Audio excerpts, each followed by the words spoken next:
Hello दोस्तों, हमारे नए चैनल में आप सभी का स्वागत है।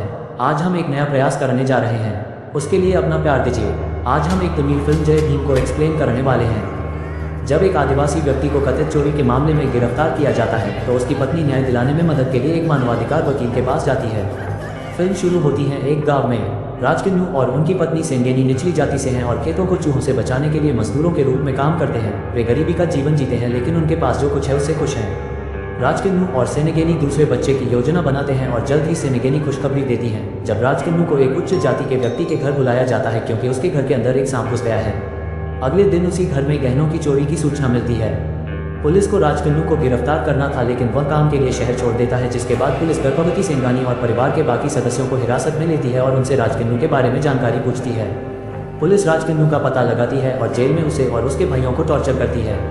बाद में उस अपराध को कबूल करें जो उन्होंने नहीं किया था। सेनेगेनी को पता चला कि राजकिन्नू और उसका भाई टॉर्चर से बचने के लिए जेल से भाग गए हैं। आदिवासी गांव में पढ़ाने वाले मित्रा की मुलाकात एक वकील चंद्रू से होती है, जो आदिवासी लोगों के लिए लड़ता है और सेनेगेनी की कहानी सुनने के बाद बंदी परसेप्शन मामला कोर्ट में दर्ज करता है। फिल्म समाज के जातिगत विभाजन के चित्रण के साथ शुरू होती है, जिसमें पुलिस ये निर्धारित करने के लिए बंदियों की जाति की जाँच करती है कि किसे रिहा किया जाना चाहिए।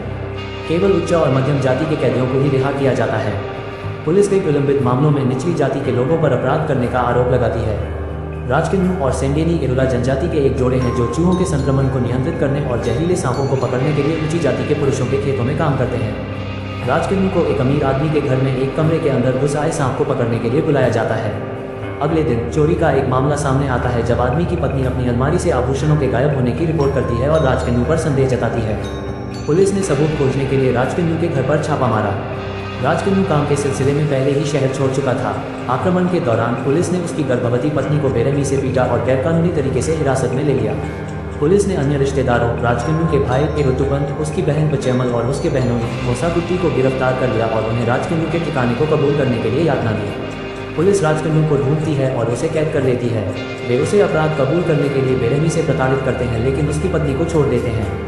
बाद में सेंगेनी को सूचित किया गया कि हिरासत में लिए गए सभी 3 लोग फरार हैं और पुलिस ने उन्हें उनके ठिकाने के बारे में बताने के लिए धमकाया।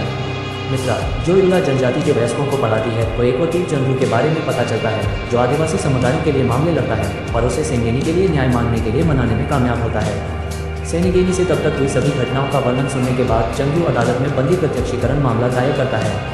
सरकारी वकील पुलिस के बचाव में एक कहानी गढ़ने के लिए चश्मदीदों को पेश करता है कि राजकिन्नू और अन्य 2 वास्तव में जेल से भाग गए थे। चश्मदीदों के बयानों में खामियां ढूंढते हुए चंद्रू ने खुलासा किया कि वे झूठी गवाही दे रहे थे और अदालत से 2 पुलिस अधिकारियों, सब इंस्पेक्टर गुरुमूर्ति, एक जातिवादी पुलिसकर्मी और कांस्टेबल वीरास्वामी की जांच करने के लिए कहते हैं।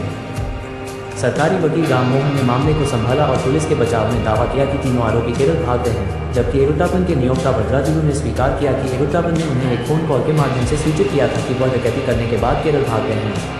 प्रत्युत्तर में चंद्रू ये पता लगाने में सफल हो जाता है कि संबंधित 3 पुलिसकर्मी भद्राजुलू को फ़ोन करने के लिए केरल गए थे, जिसे गुरुमूर्ति स्वीकार करते हैं कि उन्होंने इरुट्टापन की आवाज़ की नकल की थी।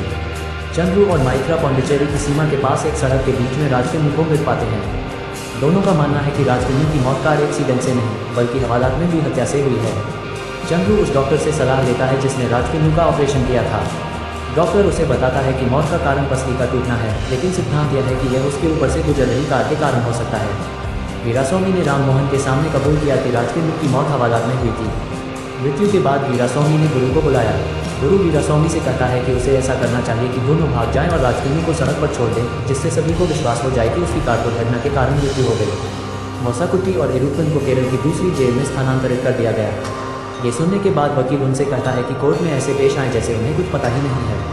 चंद्रू ने पुलिस स्टेशन की कॉल हिस्ट्री की जांच की और अदालत को बताया कि गुरु के आवास पर रात 9:10 बजे कॉल किया गया था, जो वीरास्वामी के बयान से मेल नहीं खाता है। चंद्रू ने अदालत से जांच के लिए और समय मांगा, जिसे उन्होंने अनुमति दे दी। चंद्रू, मित्रा, सेंगेनी और इरुला जनजाति न्याय के लिए शहर में घूम कर विरोध प्रदर्शन कर रहे हैं। चंद्रू हर क्लू को जोड़ता है और पाता है कि इरुत्तपन ने वास्तव में भद्राजुलू को फ़ोन किया था, लेकिन पुलिस ने उसे फ़ोन करने के लिए मजबूर किया। मित्रा को इरुप्पन और मोसाकुट्टी का पता चलता है और वे अदालत को उन तीनों की टॉर्चर के बारे में बताते हैं और पुलिस ने राजकिन्नू को कैसे मार डाला। महानिरीक्षक पेरुमल सामी का कहना है कि पुलिस वालों ने असली चोर से रिश्वत ली। चंद्रू का यह भी कहना है कि जिस सड़क पर राजकिन्नू की लाश मिली थी, वहाँ टायरों के निशान थे। वहाँ ऐसे फुटप्रिंट भी थे जो गुरु और कांस्टेबल किरुबा के फुटप्रिंट से मेल खाते थे। सबूतों के इन टुकड़ों को सुनने के बाद अदालत ने फैसला सुनाया, राजकन्नू की हत्या करने वाले पुलिसकर्मियों को गिरफ्तार किया जाना चाहिए। सेंगेनी को मुआवजे के रूप में 3 लाख और आधी जमीन मिलेगी, जबकि रुटापन, मोसाकुटी और पचैम्मा को 2-2 लाख मिलेंगे। सेनेगेनी ने चंद्रू को उसकी मदद के लिए आंसुओं के साथ धन्यवाद दिया और चंद्रू ने सेनेगेनी के नए घर के उद्घाटन में भाग लिया, जिससे सेनेगेनी को नया घर दिलाने का राजकन्नू का सपना पूरा हो गया।